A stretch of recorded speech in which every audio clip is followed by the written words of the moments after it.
Hello and welcome to another episode of We Were Sports. This evening we're joined by a fan favourite here at Shamrock Park, Mr. Gary McCutcheon, Scottish striker, 188 appearances for the club, 103 goals over two spells, championship winner in 2009, as well as a League Cup winner with the club. Welcome along, Gary. Thanks for joining us. No problem, Johnny. Pleased to be here. And Gary, like I said, thanks for joining us tonight. Really appreciate you giving your time up this evening to join us. We're just going to have a wee chat, as we normally do here in the programme, just about your time at Portadown and sort of how you ended up at the club and your time at the club. Gary, if you want to give us a wee bit of a background to your early career in Scotland and how your football career progressed from a youth. Yeah, not a problem. We're basically obviously being from Stranraer. There's no much doing here in terms of football or prospects to get much places, to be honest. So kind of played up in Ayrshire most of my kind of boys club days, and was picked up by various clubs. I was at Rangers for spells, Manchester United and stuff like that. But I ended up choosing Kilmarnock, probably because I felt it was a better pathway into the first team, and to be honest, it was closer to home. So I was a bit of a home bird and didn't really want to move away. So that's why I ended up at Kilmarnock, probably full time when I was about 16, and had a good 6 seasons there. So I did before I moved elsewhere. Yeah. Now I have you here, Gary. You joined the club here at Portadown. You joined on loan. You joined in November 2000. You came across, I think, in the same sort of a week. You joined with a fellow Scot, Jim Sherry. He joined on loan from Livingstone, I think, at the time as well. Do you want to give us a bit of a background for some of us that don't know how these things work? So how did the loan spell? How did you end up at Portadown? Does Ronnie McFall get in contact with someone with Kilmarnock and then they have a chat with you? Or what's the background to the move there, or your loan move anyway? Yeah, I mean, I remember, as you said, I think that's right. Just after 2000, I was kind of in and out of the Kilmarnock team, so I was probably more on the bench than I was actually playing. So I was getting a wee bit frustrated and stuff. So as far as I'm led to believe, the assistant manager at Kilmarnock at the time was a boy called Gary McCutcheon, who'd played with Glentoran a few years prior. So he kind of had a few contacts in the Irish League and stuff like that. So basically, I think he'd been in contact. Ronnie had contacted him to say he was on the lookout for a striker. So Jerry kind of sounded me out about going and getting some regular game time, and that's how it came about. Because I'm not going to lie, I didn't have a great knowledge of the Irish League at that point, other than it was just a chance to get first team football in a proper league. So that's why I took the chance. Yeah, that's what I was going to ask you. You know, did you have any knowledge of the Irish League or any knowledge of Portadown before you joined? Because obviously Portadown here were sort of, you know, in the 90s were famed for their Scottish strikers. You know, before you even had, you know, there was Stevie Kahn and Sandy Fraser with Trevor Smith and Neil Candlish. Tony Shepherd, you know, there was an influx of Scottish players here from Portadown in the 90s. Were you aware of that background or anything about the club before you joined? No, I'm not going to lie, Johnny. I wasn't really much aware of much in terms of history wise about the club. I quickly, once I got to the club, was kind of put right in terms of the Scottish strikers I'd had down the years, and I knew Stevie Cowan and Sandy Fraser and the likes, Ian Ferguson, stuff like that. I knew of them, but I didn't really know that how well they were thought of in Northern Ireland, what they actually achieved until I actually was over there and got to know more about the kind of Irish League. So, but it was just kind of getting in completely out of the blue and not knowing much about it at all, to be honest. Did you have to think much about the move? Because it's not as if you're moving to another club in Scotland. You know, there's a lot of travelling involved. Obviously, if you're living in Stranraer, cuts that down a wee bit. But you're still, you know, your Saturdays are took probably from morning to night or spent on football with the travelling. Did you have to think about that, or did that not really come into the equation?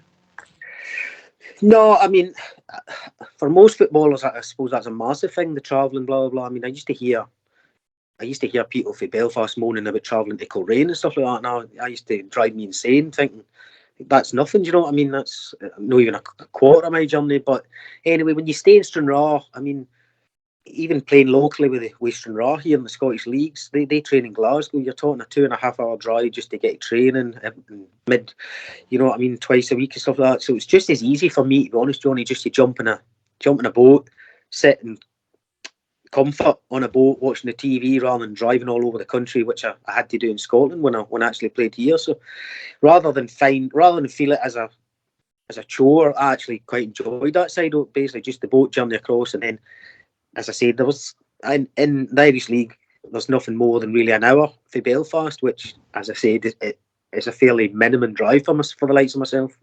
So it is. Did you find it difficult? I've sort of asked the likes of Stevie Khan and players this, of you're not training with the team during the week, and then you're coming in obviously then to play a match on a Saturday or a Tuesday night. Does that have any effect in any way? You see on the pitch players build up relationships, and a lot of that's worked out on the training field. Does that have any impact on players coming over from Scotland that's travelling and not training on a weekly basis with the team? I think it does, absolutely does. I mean, it's certainly one thing that I always was the one down thing about living in Scotland, playing in Ireland, was the fact that you weren't training with the team regularly. I mean, that can only be a disadvantage, let's be honest. I mean, when they're working and stuff and you're not there, it was difficult. And I certainly feel I would have probably been able to give more had I been able to train. But I think, being honest, I think it was accepted. I never felt when I was ever at Portadown or any other club I played for in Ireland that was ever held against me by supporters or players, because I think as long as you're doing the business in the park, supporters and players will accept you, whether you're training, blah blah blah. But if you're not, if I wasn't doing the business and they felt I was maybe, who's this guy coming over from Scotland, no once a week, no training, and he's hopeless kind of thing. But I always felt I justified my position in the team, and that's why it wasn't as big an issue as it might have been, sort of thing. I was doing a bit of research today. Like I said, you joined in November 2000. You made your debut on the 17th of November. It was in a 4-3 defeat away to, I think probably it was Newrytown at the time. It's now Newry City. You scored in your debut. I'm sort of one of these that's guilty. I associate your time at the club with the likes of Kevin Braniff and players like that. I was looking back to the team that started that game on your debut. So with Tim Dalton, Andy Smith, Keith O'Hare, Raymond Byrne, Colin Feeney, Philip Major, Jim Sherry, Richard Clark, yourself, Vinnie Arkins, and Greg Davison, sort of going through that team. Now, Portadown were sort of struggling at that time. They had, they were coming off the back of the real successful 90s, and towards the end of the 90s, they sort of had a bit of a difficult time. But in that starting 11, there's 8 league title winners in that starting 11. That would either go on to win titles or had already won titles with the club. Do you have any memory of your debut, Gary, against Newry? I do. Yeah, I remember me and Jim. As I said, I do. I remember me and Jim arriving at Portadown, and we were put up in the squash club in Portadown. Yes. So we were, and we got lifted for there and kind of driven up. I think about half an hour's drive up, roughly about right up to Newry, and I do remember it. Remember it being quite volatile kind of game, so I do, in terms of the abuse me and Jim were certainly getting for the crowd. I think obviously being our debuts and being the papers and stuff like that we were coming to make our debuts. So I remember it being quite a hostile game, and I remember the reputation that the players like Big Vinny had, and people like Brian Strain, Philip Major, Greg Davidson had. But I think, to be fair, when I spoke to Ronnie about it, they were all coming to the tail end of their career. So I think that's part of the reason why they were maybe in that position, because these boys had their best days were behind them, although a couple of them did stay on, I think, to win the league the next year, believe it or not. But certainly a rude awakening for me. I do remember the game quite well. I think Big Vinny scored a penalty as well, but certainly a rude awakening to Irish League football, that's for sure. Was that, I believe that match was maybe a Friday night, maybe? It was definitely a night match anyway. I'm taking it, had you met Ronnie prior to that? Had you arrived on the Friday morning into Portadown? I had, and I'd met Ronnie. I think I'd met him in the town centre. He took me for a Ulster fry somewhere in the middle of the town. I can't just remember, but I think that was it, because I didn't know the boy Jim Sherry that came also from Livingston. I didn't know him other than playing against him, so I didn't actually meet him either until we met at the kind of squash club. So we didn't. So met Ronnie that morning. He kind of gave me a kind of quick tour of the ground and blah blah blah, and just kind of detailed what he was kind of looking for me, and then it was off to Newry for the first game. You would end that season, yeah, you would make 28 appearances, score 16 goals, which was a brilliant return. There was a hat-trick against Newry there, I think, at Shamrock Park and amongst that as well. What were, after a few games in and towards the end of the season, what was your impressions of the club and the league in general? Yeah, I really enjoyed it, I've got to say. I really enjoyed it. I mean, there's no doubt about it. We were struggling as a squad as a whole. As I said, the experienced players were maybe coming to the end, like say young Andy Smith, Kiefer Hara were young boys. Richie Clark was quite young, similar to myself. I think similar ages to myself. Do you know what I mean? So we're I think the team was at a kind of crossroads in terms of having the right balance between youth and experience. So it was a struggle, but in terms of the actual football, I really enjoyed it. So I did, and as I said, I enjoyed playing week in, week out. Playing with Vinny was excellent. I know he's a massive legend over there in Portadown, and he was a great guy to play with. So he was, and as good a players I've played with, certainly in the air, as good a players I've played with. I've got to admit, I could gamble on his knockdowns when I used to be able to run back in the day. But it was, and Richie Clark, I actually recommended Richie Clark to a few people over in Scotland because I'd seen him and I thought he was good enough to come across the water. I still believe he probably should at some point. Yeah, I remember Richard during this. I remember being linked heavily with Aberdeen at a stage, but obviously nothing. He stayed. He played out his whole career here. What was your first impressions of Ronnie? Well, I think my first impressions and my last impressions are more or less the same. What you see with Ronnie is what you get. Do you know what I mean? I think that's the one thing. I think what I found was a very passionate man. Was you could tell from an early stage. I could tell for the first time I spoke to him how much he loved the game, how much he loved the club, and how much he put into it. Do you know what I mean? He was so passionate about it, and he made you want to play for him. And I would say that was Ronnie's big strength. Do you know what I mean? I would say quite early on I realised he wasn't that bored. He wasn't interested in being the coaching you to do this and that. He was Ronnie's big plus points were, or his positives were, that his eye for a player. I think that's been seen down the year. Great eye for a player, and moulding them into good teams. You know what I mean? But he certainly had that passion that made you want to play for him. So he did, and I don't think he ever lost that, even in the latter years when things didn't quite go right. I think he still had that passion to do well, and that's why ultimately he stayed there for so long. You spoke there about Vinny and Richard Clark. They were obviously two players that stood out to you in your first loan spell at the club. Was there any other players? Were you surprised at the standard?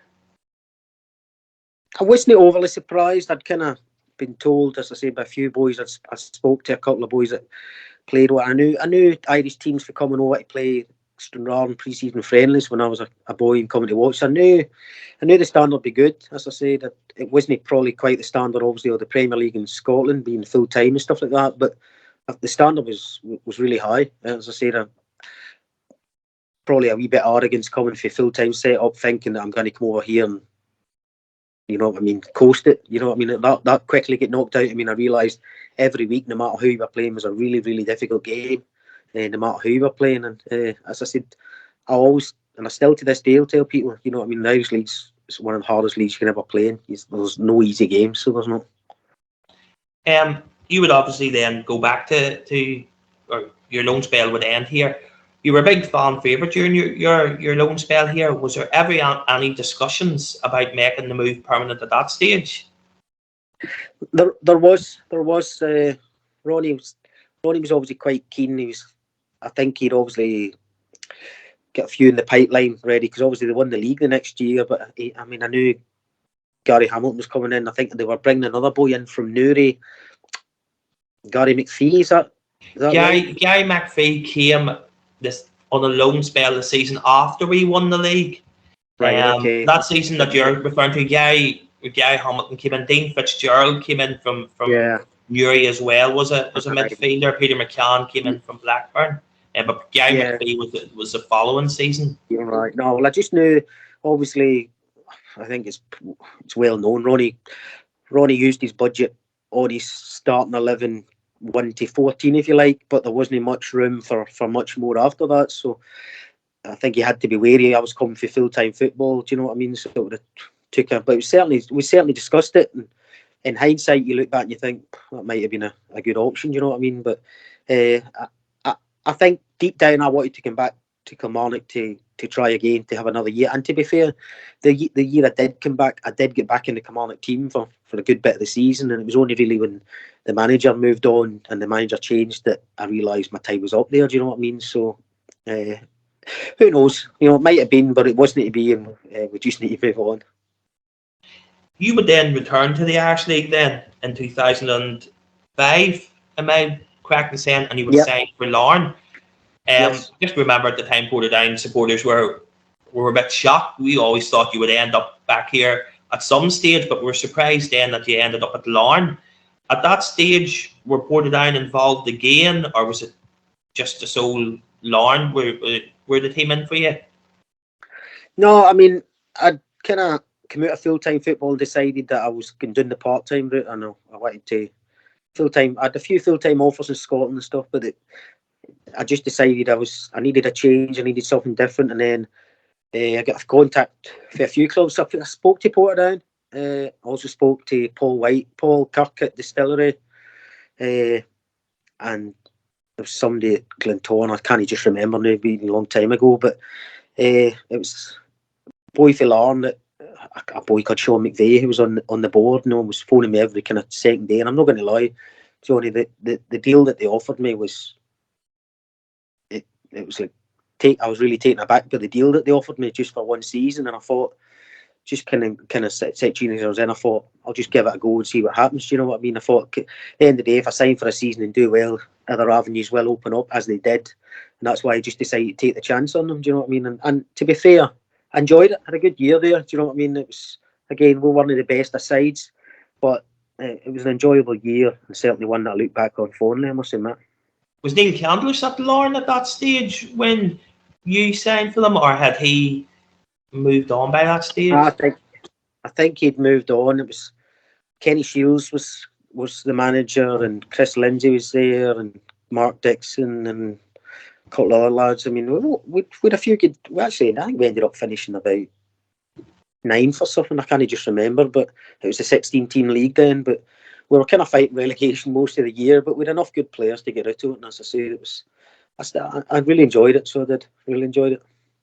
You would then make your way back to Shamrock Park, Gary. You would sign here in 2007. Do you want to re-chat how that move came about? Yeah, I think it was 2006. I think, Johnny. I think it was. Was it 2006? Yeah, I think I was a year at Larne 5, 6, and then I went to Portadown 2006 summer. So I did. No, I remember I'd obviously been doing pretty well for Larne throughout that season, and I remember around about Christmas time, I had a few phone calls for people wondering what I was planning on doing. Obviously, I'd only signed a year at Larne, so I was out of contract in the summer. So I had a few clubs. Portadown was one of them. Glentoran was another. That were, I think it was Paul Miller might have been manager there at that time. I can't just remember, but he was going to be manager, something like that. So a few contacts with a few of them, but once Ronnie kind of contacted me to say he was interested, he kind of made me aware that Vinny might even have retired halfway through that season. Yeah, Vinny had left by that stage. I'm just looking. It was sort of the beginning of the breakup, I suppose, of the team that had won the title in 2002. You know, Vinny had moved on, and Gary Hamilton had moved on as well. Kyle Neal had moved that summer as well. I was just sort of looking. You came in with Alan Smart signed that season. Peter Kennedy, I think, maybe come in. Peter Kennedy come in that season as well. Boy Hunter also came in and played a few games as well. And Kevin Pressman obviously came in that season too. So you know there was a big rebuild in the summer. How did you find, Alan Smart then was obviously your strike partner that season. Yeah. Alan was obviously well known. He played Premier League football in England with Watford, fellow Scot as well, I believe. How did you find your partnership with Alan? Really good, really good. I must admit, I knew of Alan, but I didn't know him. But quickly, once I got to know him, I kind of did a bit of travelling with him. Actually, when the European trip to Kaunas, I roomed with him and stuff like that. So I got to know him quite well early on, and we clicked well, really well. And as I said, certainly I remember the first half of that season. I think probably around about Christmas time or just after Christmas, we were top of the league. I remember we went to the Oval, beat Clinton 3-2 when they were flying. I think we beat Crusaders in between New Year and Christmas, and then we drew with Cliftonville, drew with Linfield, and we were top in the league and kind of had a good chance. We thought of going all the way, and then Kevin Braniff came in. Know that I'm blaming Kevin for that, but kind of altered things slightly. So it did. I mean, Kevin was that good a player that you couldn't play him because he was you know that more than me. You know what I mean? He was so good a player that he had to play, but when he came in, it's kind of changed the dynamic of me and Alan. I was scoring a lot of goals, kind of just playing off at Alan, and Kevin came in, and Ronnie Halsey had to find a place for him in the team because he was so good, and it kind of meant I kept my place, but kind of Alan seemed to kind of fade away. I don't know, and him and Ronnie had seemed to have a few fallouts and a few words exchange, and he kind of, I think even by the end of the season, Smarty wasn't even. I think he was gone by the end of the season. I think you're right there. I think you and Alan made your re-debut. I think it was up at Limavady, the first game of the season. I think it used to be when they started off with the League Cup. No, you're right. Alan and you had a great partnership. Funny enough, we were watching some footage today. A few of us just looking back at things for this interview, and we'll watch back the highlights of that game at the Oval. I think was it Alan Smart? You had scored a fantastic goal. So we had sort of a side foot turn volley just inside the box, and then Alan Smart scored a header sort of at the last minute or two, and we were watching those back today. But no, you and Alan, from what I can remember, had a great partnership. And I think when Kevin come in, it did take a wee bit of time for maybe Kevin to settle or to find his natural position. I remember Ronnie Kevin he would have played in centre midfield. He didn't. It took him a while to find Kevin's natural position at the time whenever he came in. I mean, when Kevin came in, we could all see how good a player he was instantly. You know what I mean? But as I said, me and Alan were doing really well at that time, and I said we were up the top of the league. And when Kevin came in, it just kind of seemed to upset that dynamic a wee bit. Not that I'm blaming, nothing to do with Kevin why we never won the league. The reason we fell out of the kind of contention was probably the same thing that's happened many a year, was just squad depth, and then we just didn't have enough. 1 to 14, we were as good as anybody, but for by that we weren't with all due respect to some of the other boys, to be fair. Yeah, interesting when you have a small squad and it's hard to sustain that, throughout the campaign. Like you say, you can have the best 13 to 14 in the league, but once suspensions and injuries hit, then that can have an impact on, as you towards the latter end of the season. Yep. Another sort of memorable game we were watching back as well was the Irish Cup tie here against Glentoran. It was real wet and muddy. I think it was a replay Tuesday or Wednesday night. I think Alan Smart scored that famous stuck in the mud goal as well. You played in that game, Gary? Yep, I played. I came off. I think I'm right in saying. I mean, if I remember the play, it was just the pitch wasn't even. It was just mud, wasn't it? But it was literally just a mud bath. I think I remember actually to this day. I remember start extra time. I think it was Gary Hamilton saying, because he was playing with the Glens obviously that night. Yeah. He turned around to me, said, I think it was just at the start of extra time. He's looking at the pitch and saying, "Wee man, this pitch is no for players like me and you." He says, and obviously, guys, I know where you're coming from, because by then my legs were gone. I mean, my wee 1 foot legs were absolutely burst. I think I lasted about 20 minutes in extra time, and then I had to call it a day. I don't get the energy to even take a penalty, never mind step up. Because we'd watched the penalties back here, Kevin Pressman saved his, and then I think it was Henry McStay, I think, scored the winning penalty. What was your, you were saying, we challenged for the title last season, but ultimately fell away towards the latter stages. What was, there's I'd ran through some of the players that had come in that season. Peter Kennedy that had been at Watford and played Premier League football. Also, the likes of Mickey Collins was still at the club as well, and John Convery and players like that. What was your thoughts on that squad, and was there players that stood out for you within it? Well, definitely players that stood out. I mean, as I said, I would argue that season 1-11 with the big pressman and goals was absolutely outstanding. Goalkeeper, one probably the best I ever played with, and I played with some good ones. So Gordon Marshall and stuff like that over here in Scotland, but Pressman just had an aura about him, just had something about him. He wasn't loud, he wasn't a shouter, but he just had a presence and something about him that you knew he'd played at the level he had.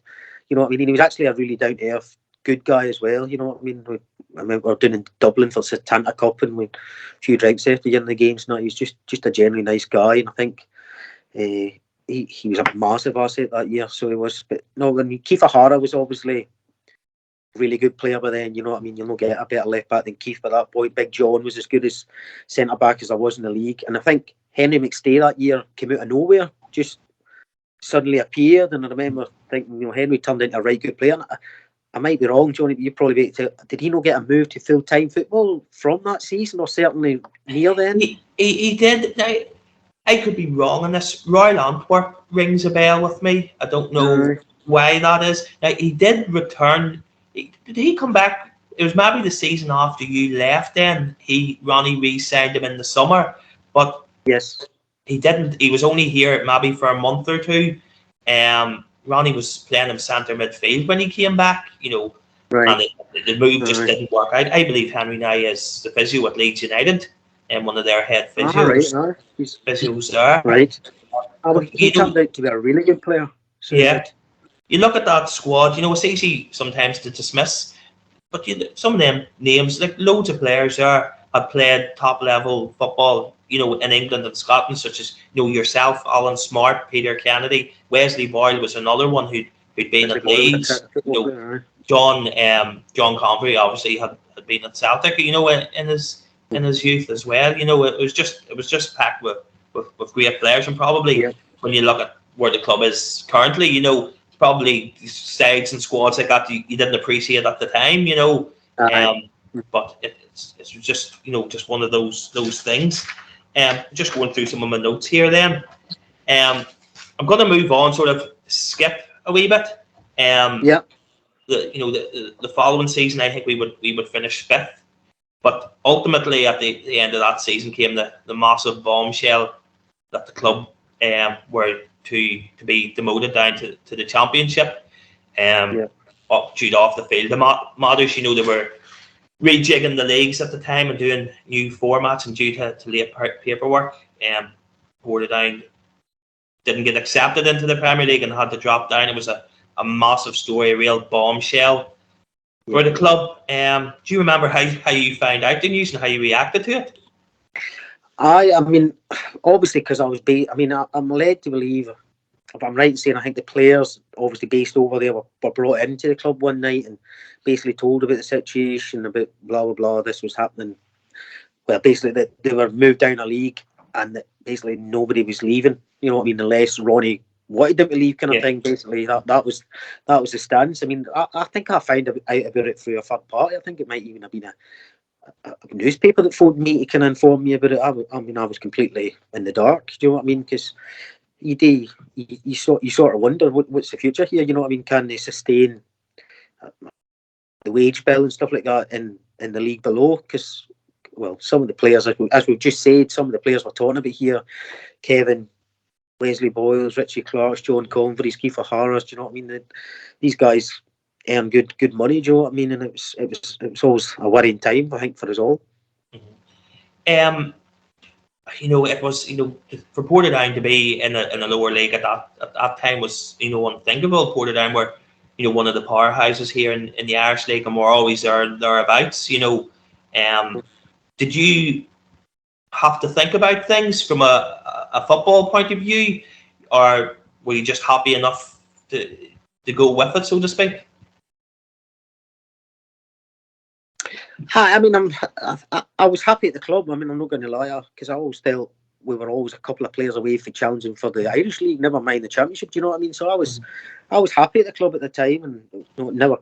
But like, I think every player, and I think most, if not everybody, would admit that when that happened, and you were getting down to a Championship, because I seen myself as a good player, a Premiership player who belonged in the top level. Do you know what I mean? I thought, all right, what's going to happen? Do I want to stay? Is the club first and foremost? Is the club in a position to keep a hold of us? Do you know what I mean? And then, but obviously, Ronnie quickly got on the phone to say, look, everybody's staying, nobody's getting released. Because my worry was, if I stay, then tomorrow, Branoff's away, Keith's away, Clarkie's away. Do you know what I mean? And I'm going to be, do you know what I mean? So, but quickly kind of realised everybody was staying in it. To be fair to the club, I mean, to be fair to Ronnie and the club, they actually probably, I think Tim Mounsey came in and Andy Hunter came in, Ryan McCluskey came in, the two boys for Derview came in. So the squad was actually probably stronger getting into Championship season than it was in the previous Premiership season, which is, I suppose, testament to the club that they were just desperate to, right, we made a mistake here, but we're going to come back up. Do you know what I mean? What was the mentality within the playing staff at the club? Was there a bit of annoyance? Was there frustration? Or was there that attitude of, this just knuckle down and just get out of this league? Probably a bit of everything, to be honest. I mean, there was a certain, I mean, there has to be, do you know what I mean? When you're up there and you challenging for, you hopefully get challenged for leagues and stuff, to be suddenly demoted into the or Championship as it was, and we're hearing, going to places that I'd certainly never heard of, and I was also hearing that there wouldn't be linesmen at some of the games and stuff like that, and you're sitting thinking, Jesus Christ, what are we going to hear? Do you know what I mean? But there's certainly a drive in the team to say, right, we're not going to be doing here for long. Do you know what I mean? But it was. I don't know. The season before, I'd get a bad injury at Cliftonville in the Irish Cup when we get put out. The season before, so I was coming back feeling like a dislocated knee. So I was probably trying to concentrate on my own personal fitness, just get myself back up to speed before and then for that kind of news, so it was kind of double edged for me. It was a double shock. Do you know what I mean? And I had a few. I suppose I can say now, a few calls, Glentoran, Linfield, and stuff. On the phone asking what's the situation? What do you think? Because I think is it Brian McLaughlin phoned me for Linfield? I think Peter Thompson had left them that year to go to Stockport, and they were keen to find a replacement for him. So there certainly was opportunities to move, but as I said, once everybody kind of committed to staying, it's not in my nature to rock the boat. I was happy at Portadown. I wanted to help the team get back into the Premiership, which fortunately we did. Yeah, you were sort of saying there about no linesman. I think everybody got their eyes opened that season, from going here to packed houses against Glentoran and Linfield and stuff. I remember, I think we played Armagh City, the first game of the season up at Armagh. I think we won 7-0. And then we maybe played was Banbridge Town here, and like you said, there was no linesmen. I remember Shamrock Park's absolutely rammed. And had the stand over at the far side here was filled to capacity, and had to move the fans over then to the stand behind the net. So there was that novelty factor. That season you were going to places. Some of the places. I remember going in some of the cup competitions was literally a fence around the pitch if you were lucky. It was a real eye opener. But from a supporter's point of view, it was an enjoyable season to get the grounds that you hadn't been before. It was a bit of a tour of the Irish League, but we didn't get it all our own way. I remember having plenty of sticky patches along the way. I remember defeats against Coke and different teams like that. There was a few sticky patches during that season. I remember, you're right. I mean, the fans were amazing. I mean, they really rallied around the club. You know what I mean? And the following at home and away was unbelievable. The crowds were taken to these places. So I think that was part of the novelty and the fans' enjoyment. But I do remember, I think we beat you're right. Was it Armagh 7 the first game? I think it was Banbridge that night. You're talking about the second game. I think it was at 6 or something. I think we scored something like 13 goals in our first 2 games. So I think there was probably a wee bit of overconfidence for the boys, a wee bit of do you know what, this is just how it's going to be every week. Do you know what I mean? And we did. We put in, I think the Loch beat us home and away. I think Ballinamallard came and beat us. And then obviously Coke away we were beat. I think we lost about 5 games in the first half of the season. But I think remember right, the way we finished the season, I think we just steamrolled everybody. I think apart from, I remember Kevin scoring late on against us. Armagh at home, I think, we Yes, battered them all yeah. game and could not score. And I think Kevin scored with one of the last kicks of the ball. But apart from that, I think we scored about 90 goals that season or something. But it certainly wasn't as easy as probably some of us thought it was going to be. No, certainly not. I would imagine that you probably had your finest moment in a Portadown shirt. That season we would go on an unbelievable run in the League Cup, beating I think we beat Linfield over 2 legs, beating Glentoran in the semi-final, and obviously you would score the winner in the final against Newry City at Mornview. What are your memories of that League Cup campaign and that day at Mornview to win the trophy?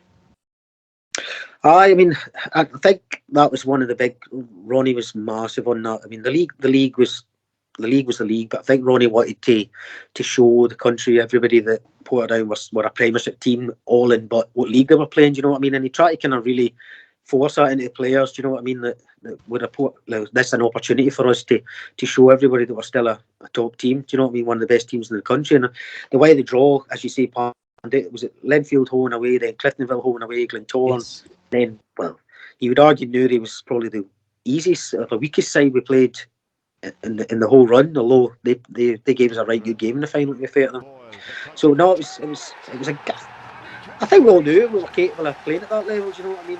And I think we all were confident we could do the business. And I do think the cup run sort of helped the league form, because we kind of get caught up in this cup run and it kind of took us forward. And I think the league form picked up on the back of the cup run, and that's why we ended up, because, as I said, we got off to a really poor start in the league, and we were struggling at one point. Donegal Celtic, I think, it kind of got clear us. But we managed, I think, on the back of the cup run, really just kind of galvanised the whole kind of squad, and that's why we finished so strong and deservedly won both. Do you know what I mean? Obviously, it would, the title would go down to the last day of the season. Ironically enough, it was between us and Donegal Celtic, and that's who we played away the last game of the season. You would get on the score sheet that day. We would win and then secure the title. I'm sure it was a massive relief for the players, because obviously all the pressure was on Portadown that day. Donegal Celtic didn't really have much to lose, because nobody expected them, to be even thereabouts come the end of the season with a club the size of Portadown within the league. I'm sure you were a happy man that afternoon. Oh, aye, yeah. I mean, no, I think you're right. We were. I mean, the press. That's the thing. I think you quickly realise when you're put in every game for every other team in that league was, when every time we played them, that was the biggest game of their season, probably the biggest game of some of their careers, probably some of the boys, do you know what I mean, were playing. So that's why they were desperate to beat us, desperate to be the team that beat us, and name more so on that day against Donegal Celtic. I mean, I remember the game, the crowd we took that day. I think we completely sold out that section up in the kind of embankment, I think, and just roared us on. I think we got an early goal, which helps. I think it was Ryan McCluskey's cross one in. It's kind of took a deflection off somebody and went in. I can't remember. And then obviously I scored late on just to kind of settle it. But it was just relief, I think, that day. I don't think we played over much, probably like the cup final, the League Cup final. I didn't think we played particularly well that day. I thought we played better to get there. But cup finals are about winning, and that day at Donegal Celtic too, it was just about getting the result done and getting back up the road. The thing I remember most probably about the very last game against Donegal is you'd expect probably the League Cup final celebrations were very short, because you had a game on the Tuesday night. Do you know what I mean? You couldn't even celebrate it, because Ronnie was very much right. That's great, but I expect just to do that. Do you know what I mean? Let's move on. I think it was kind of Carrick Rangers coming on the Tuesday night or something. You know what I mean? I remember even after the final whistle at Donegal Celtic that day, the relief. It was different to celebrating a win in the league. It was more like a relief and more of a case of, look at the squad of players here. Of course we should be winning this league. You know what I mean? Let's move on to next year now, kind of thing. Kind of strange situation. Yeah, because it would obviously have put a massive pressure on the club if they hadn't got up at the first time of asking. It's one thing to keep hold of the quality that they had for one season, but if they hadn't got up that season, then obviously probably cuts would have had to been made, and there would have been team would have been broke up. So I remember being a scorching Saturday as well. I remember the sun was splitting the trees. It was a good relief all around. That summer then there would be sort of few comings and goings. Obviously Neil Taggart would be a striker that would come in there, and that that summer. From a supporter's point of view, with the opening matches, it looked like Ronnie had signed Neil as a replacement for yourself nearly. I remember supporters, you were a big fan favourite here at Shamrock. I remember supporters being annoyed. I remember even the things you were not the number 9, and suddenly Neil Taggart was made the number 9 then. But you were started the season on the subs bench. What was your feelings about that, and did you have words with Ronnie about it? Did you ever consider your future at the club at that stage? Yeah, I mean, I think you have to in that situation, but maybe unknown to you, and this might be news to a few people. I kind of had this kind of scenario a few times with Ronnie, and as I said, remember way back in the first season when it's me and Smarty brought Kevin in, which proved to be one of his great decisions because Kevin's one of the best I've played with. I think the second season he brought Andy Smith in, and a boy, I don't know if you remember, Amy could do it. Just funny enough, when you were talking about going out to Cliftonville in the Irish Cup, he suddenly bounced into the name because I think he got sent off. He did, he got sent off that day. So, but I, for some reason, throughout the time I was at Portadown, I always got that feeling that for some reason Ronnie always looked as if he was wanting somebody else instead of myself. It was always as if every year I had to go out and prove myself by outdoing the striker that he brought in. Do you know what I mean? And maybe not the year in the championship because it was just me and Kevin, but certainly every other year. Do you know what I mean? And that year when Neil Taggart came in, I mean, with all due respect, he was a nice, a really decent guy and good person who I enjoyed his company. But in terms of when I'm watching him playing in front of me, and it's one of them. I knew it would just bide its time. I knew he would quickly find out, and I quickly would get back in the team. But it was hard to take because it was. I think Ronnie he brought him in, just one of his big summer signings that year, along with probably Don Kelly, if I remember right. And I think Ronnie was desperate for him to do well, so he probably gave him a wee bit longer than he probably should have, because I think after 1 or 2 games, most of us had him kind of worked out. You know what I mean? So it was difficult, but I knew my time would come. And I waited and waited. I mean, we got off to a horrendous start in the league, I think, that year. But we eventually got back, and I think we managed to get in the top 6 at the end, which was a good return coming back in. Do you know what I mean? Yeah, I think Neil I think he only maybe scored the 1 goal, maybe. And I think it was a dubious goal because I think probably it was an own goal, to be honest. You're right. But it must have heartened you because, I remember, at that time, you were a big fan favourite here, and, fans sort of rallied around you. They wanted to see you up, with Kevin up front, and ultimately Ronnie sort of had to go back on himself a wee bit and bring you back in. Yep, he had to. I mean, as I said, it was just, for me, it was just a case of, all right, in fact, you'll know Ronnie as well as I do. He's a stubborn man. I mean, once he makes a decision, he was hell bent. He was going to give it a try and hope that it would work out for him. But I always knew it was no going in. And as I said, I became really good friends with Kevin at Braniff when I was there, and he'd be looking at me and said to say, Jesus Christ, how many more times can he get this boy another shot? You know what I mean? But it eventually worked itself out, and Neil just, it never wasn't a fit for him at Portadown. I don't think it was a fit for him anywhere after that, to be honest. Never heard of him after it, to be fair, but it worked itself out in the end, and as I said, I got back in, certainly for that season, and managed to play the majority after the kind of knock. Mm-hmm.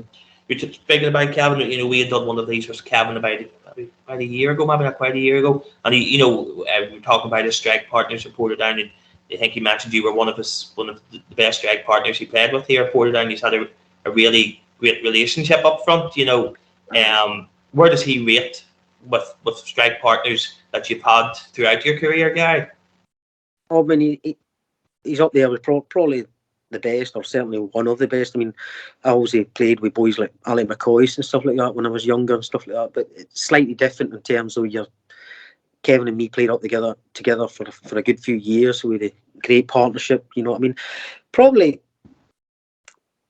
neither of us would probably class ourselves as natural goal scorers, i.e. penalty box poachers. Do you know what I mean? Both of us like to link play, and Kevin and me were on the same wavelength. I think we back ourselves against anybody. Do you know what I mean? I would great trust in him. He was he scored some unbelievable goals, Kevin. You know what I mean? He could score a goal out of nothing, and I could always know that if I knocked a ball into him, his touch was that good that he'd be able to control it, he'd be able to find me with the pass, and if I moved, he'd be able to find me, and vice versa. I think there was that kind of understanding and that kind of relationship we had was great, and I really enjoyed playing with him. I was really when I eventually left, that was probably the saddest thing about me leaving, was that I wouldn't get to play with him anymore, because we built up such a good relationship. That season, you know, as you say, we had a poor start to the season. Suppose it was that readjustment to life back in the top flight. You know, we struggled a bit. I think we beat the Crusaders on the opening day. I remember Glentoran winning here as well, and things like that. But we did get into the top six. That, you know, when you look at it, was a great achievement for, you know, for being out of the league for a season. Yep. But also then reached the Irish Cup final that season, 2010. Yep. But I remember you suffered an injury in the run up to the Irish Cup final. I remember you here in the last game of the season we played Linfield. Here was a dead rubber, really. I remember you starting that game in the hope that, with a view to seeing if you would be fit to start the Irish Cup final. If you came off maybe during the first half, it was obvious you weren't going to make it. That must have been a massive disappointment, Gary. Yeah, I mean, obviously that was like my 5th year in the Irish League at that point, and I would say it's the one disappointment, playing some good teams that I played in that hadn't probably got to enough cup finals, got to challenge for leagues, you know what I mean, given the type of player I felt I was and the teams I played in. So that was always a good opportunity, you know what I mean. I think it was my left hamstring. I think it went in the first half against Ballymena in the semi-final. So, but at that point, still 4 weeks before the final, I thought I'll be okay here. Do you know what I mean? I'll nurse it for 2 or 3 weeks. I think, is it the week before the Linfield game, we were away to Glentoran, and I went out and did a bit of running and stuff, and I felt okay. You know what I mean? And actually, Ronnie had phoned me during the week of the Linfield, the league game before the cup final, to say, kind of like you to play, to try and kind of show that you're fit. And I didn't want to play. I've got to admit, I felt I would have benefited from no playing and having another week. And I felt if I'd got another week, I might have had a good chance of being fit. You know what I mean? But he wanted me to play. That was his decision. He was the manager, and it just happened to be there was a cross came in. I think Ali Taggart swung a cross in, and just a natural reaction. I went to get up with my left foot to control it. Probably I think it was 5-10 minutes into the game, and knew straight away I could feel it, and that was it. And as I said, it was gotten that. To finish that way, because ultimately that's how it ended up. Do you know what I mean? Never got to play in the cup final. We lost narrowly in the cup final at the end of the day, and that, as I say, the rest is history. Yeah, that would ultimately be your last dance in the Portadown shirt, so to speak. Yep. Had you an inkling as you were coming to the end of the season that you would be moving on, or were you surprised? How was the news brought to you? What was the conversation with Ronnie? I mean, it wasn't a big surprise to me. Me and Ronnie spoke earlier in the year about, I think back February time or something, about next year and stuff like that. And Ronnie kind of gave me the crack. Whether it's true, I don't know. He kind of said to me about budget cuts, and he would need to plan wisely about his budget. And he did. I was one of probably the most well-paid players there. No doubt about it. There's no point in saying otherwise.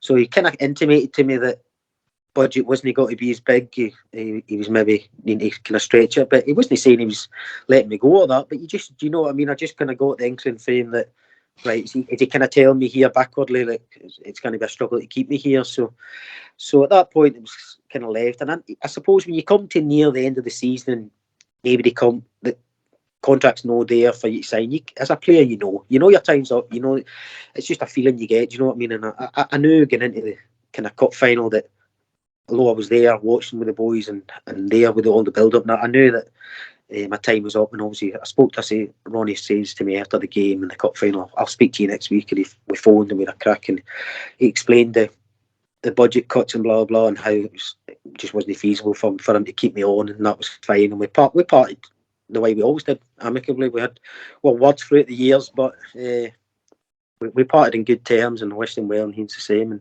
we move on, and that's just part of the game, unfortunately. Just looking back on your whole career then at Portadown, who is the best player that you played with during your time here at Portadown? Definitely Kevin. Definitely Kevin. Played with some other good players. Wolverine. No, I mean, I didn't play the best years with Mickey Collins. Obviously, he had a great reputation when I came, but Mickey was didn't get. I didn't see the best of Mickey. You could see a lot of good stuff, but no the best. Wesley Boyle was a really talented player.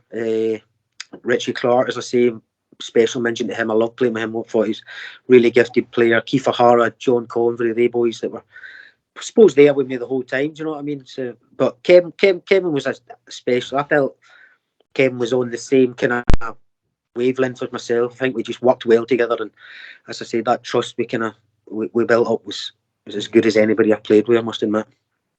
It would be remiss of me. I had asked our club media officer, historian, just to give me a breakdown of your appearances to goals. So he set me through there. So obviously your first loan spell, you had 28 appearances and 16 goals.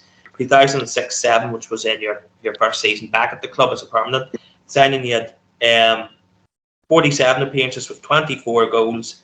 Then 30 appearances and 20 goals, 39 appearances and 27 goals, and then 37 appearances again and 16 goals. So it was, it was not a bad spell at all, Gary. Not bad. As I said, I would never class myself as just a goal scorer. I think anybody that's watched me or anybody that's played me will tell you that I was more of that. I sometimes wish I was.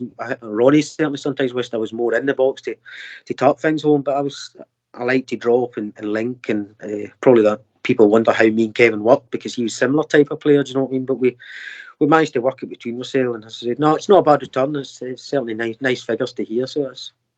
What would you class in as your best moment in the Portadown shirt, Gary? Best moment probably has to be winning the cup final, scoring the winning goal in any cup final, and I still keep my eye on the Irish League as much as I can. And you maybe correct me if I'm wrong here, but I don't think Portadown's won a senior trophy since then. Would that be right? No, that was the last senior trophy. Yeah. Yep. So I mean, that's obviously quite special to me that I managed to score, and given the circumstances and where we were that season, I think it was a special moment. You know what I mean? Mm-hmm. Do you have any other standout moments at your time at the club? Standout moments, well, with some great trips away. So we did in the Satanta Cup and away to Cowris and stuff like that in the league, in Europe. So we did, but standout moments, as I said, standout moments for me is just how well I was treated by the club when I was there. Do you know what I mean? I think, see, when people ask me, Jonny, about Irish League and how it was, blah, blah, the first thing I always say to them is, I played in Scotland, I even played a wee bit in England for a brief time.